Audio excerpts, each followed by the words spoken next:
asambleísta. Tiene el uso de la palabra el asambleísta Mauricio Proaño.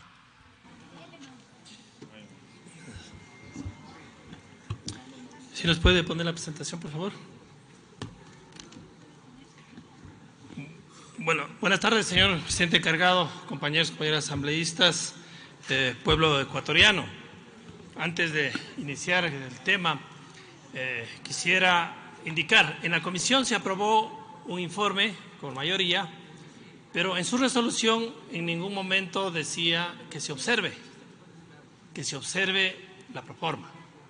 El artículo 61 de la Ley Orgánica de la Función Legislativa dice que si no se aprueba un informe de mayoría, se debería tomar en cuenta los informes de minoría presentados dentro de la comisión. Y queda muy claro, creo que hoy se juntan todos a la resolución del informe de minoría que decía: en virtud de lo antes señalado en este informe y específicamente en lo señalado en el acápite tercero y según lo establece el artículo 103 de la Ley Orgánica de la Función Legislativa, se sugiere al Pleno de la Asamblea Nacional observar la proforma presupuestaria 2019 y en consecuencia se devuelve al Poder Ejecutivo para su elaboración, aclaración y ajustes a las normas que dictamina la Constitución en el plazo de 10 días. Eso debió hacerse porque no hubo ninguna recomendación en el informe de mayoría de la comisión sobre lo que se debía observar el presupuesto. Vamos a iniciar con la presentación. ¿Por qué este informe de minoría?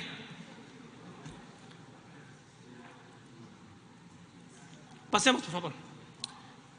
Se habla y se dice, una pregunta que teníamos para hacer el informe de minoría era: ¿el presupuesto cumple con el plan de sostenibilidad del gobierno? Era una de las preguntas que nosotros estábamos buscando dentro de un presupuesto que lo que indica es la línea política, es lo que indica una herramienta de ejecución de la política pública. En el plan tiene estabilidad, tiene un momento de convergencia, tiene un momento de sostenibilidad, pero cuando hablan en la segunda etapa, el de convergencia, la reducción que van a dejar la reducción de la deuda externa hasta el 40%. Pero en los mismos informes técnicos del Ministerio de Economía habla de 3 escenarios. En el escenario más bajo quedará en 48.65% de deuda, en uno promedio 51.83% de deuda y en un máximo llegarían al 55.20%. Entonces uno se revisa y se dice, bueno, dicen una cosa al 40, pero en las proyecciones no concuerda con lo que dicen. Y en esta misma segunda etapa que está hasta el año 21, el ministro presentó unos datos, pero le cortan solo para demostrar que en el 2016-2019 habrá crecimiento. Esa figura que está ahí es del informe del Ministerio de Economía.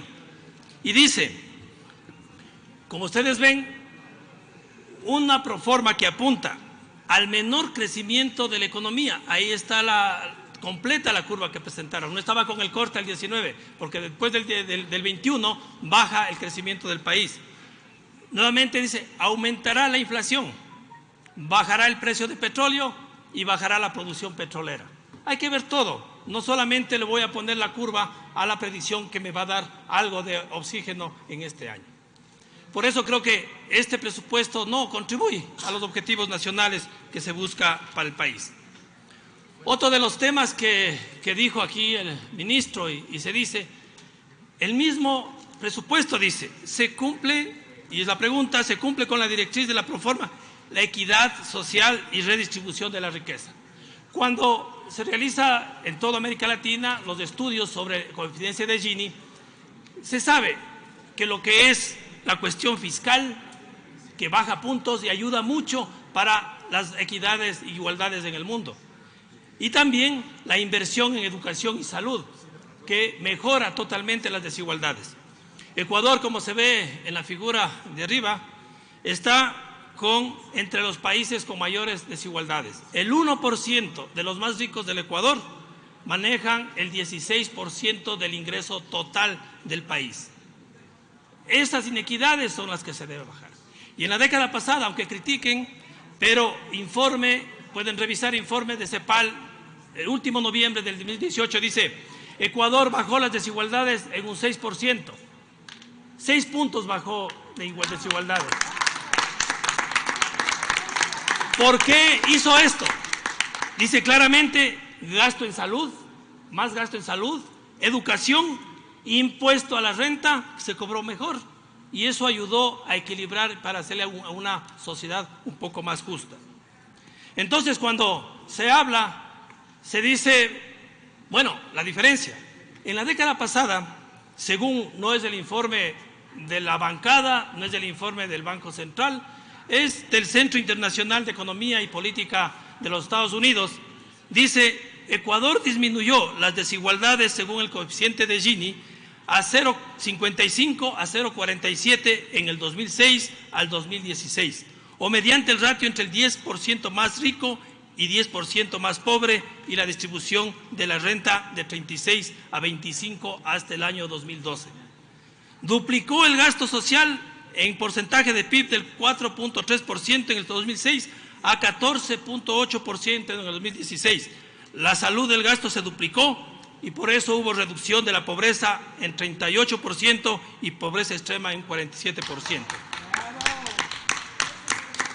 Claro, van a negarse, va a decirse muchas cosas, como cuando se dice de corrupción, pero se lee los Wikileaks de la Embajada Americana y dice que en el 2004-2005 fue el país que estaba por quebrarse por corrupción que tenían los gobiernos que estaban en ese momento en el turno. La proforma hoy, la proforma de 2019 dice, se va a disminuir de 8 impuestos, 6 impuestos, especialmente el impuesto a la renta, que va a bajar en la recaudación en 13.36%.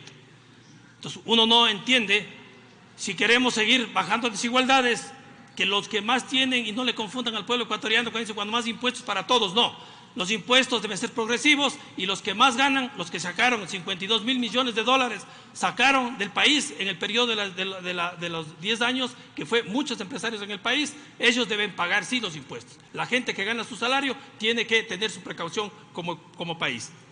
Va a haber menor equidad, mayor acumulación de grupos económicos, más desempleo, más desigualdad entre los más pobres y los más ricos, según la tendencia que va dando este presupuesto. En cuanto a salud y educación, son factores para disminuir. El mundo busca factores que pueden contribuir a igualdad de las oportunidades. No es que la gente no ha tenido, no puede estudiar. En el país no había las posibilidades de gente con bajos recursos para poder estudiar y tener una misma competitividad con la gente que sí tenía posibilidades cuando hay una educación pagada.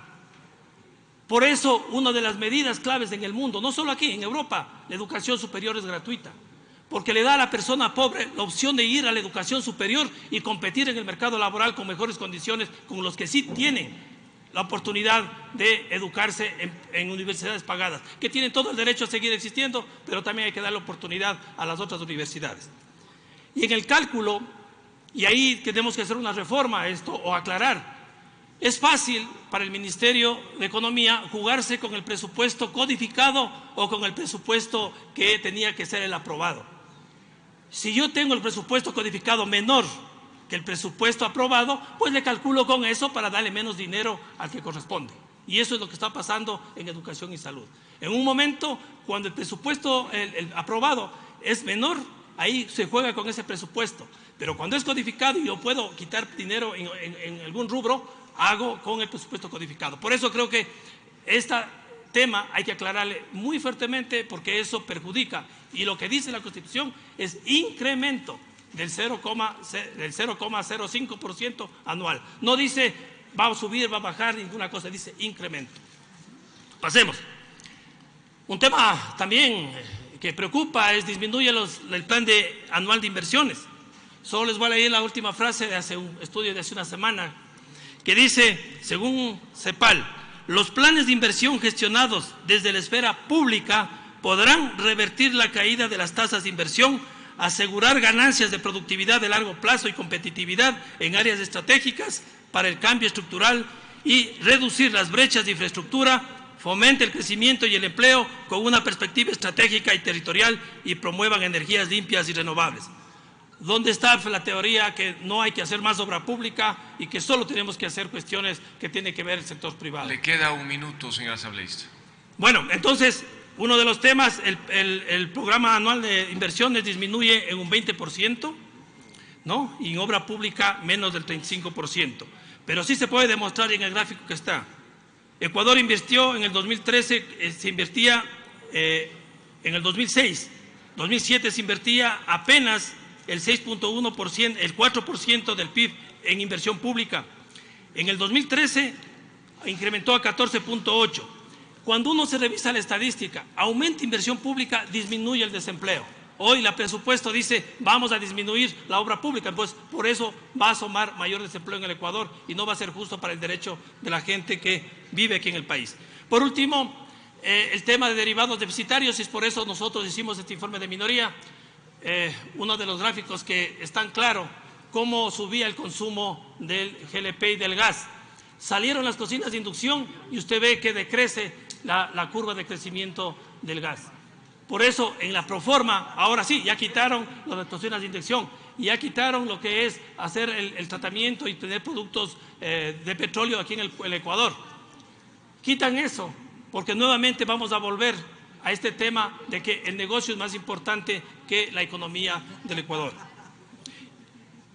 Se habla mucho del financiamiento y cuando se dijo, y estoy de acuerdo con los compañeros, que los ovnis que decíamos en la comisión, los organismos no identificados, que tenemos 56%, cuando uno revisa la situación en América Latina, cuando revisa en América Latina, ¿de dónde van a buscar financiamiento? La inversión extranjera directa bajó en Brasil, bajó en Chile, que somos el ejemplo, en Chile bajó el 48%, llegó a tener 6.400 de inversión de casi cerca de 12.000 millones de dólares que tenía de inversión. Así que va a haber un problema. Luego, al final, cuando no cubra el financiamiento del presupuesto, comenzará el tema de quitar subsidios a la gente más pobre. Bueno, pasaría esto y lo que sí quería indicar Le quedan es que… 30 segundos. 30 segundos en que nuestra resolución como informe de minoría fue que se observe el presupuesto. La mayoría dijo que no se observe, que se discutirá acá, pero nosotros sí. Y si cumpliéramos con el 61 de la ley orgánica de la función legislativa, tendríamos que haber votado para rechazar ya el informe que no dio esa opción y ir por el informe de minoría para poder observar el presupuesto. Pero bueno, que se observe. Muchas gracias.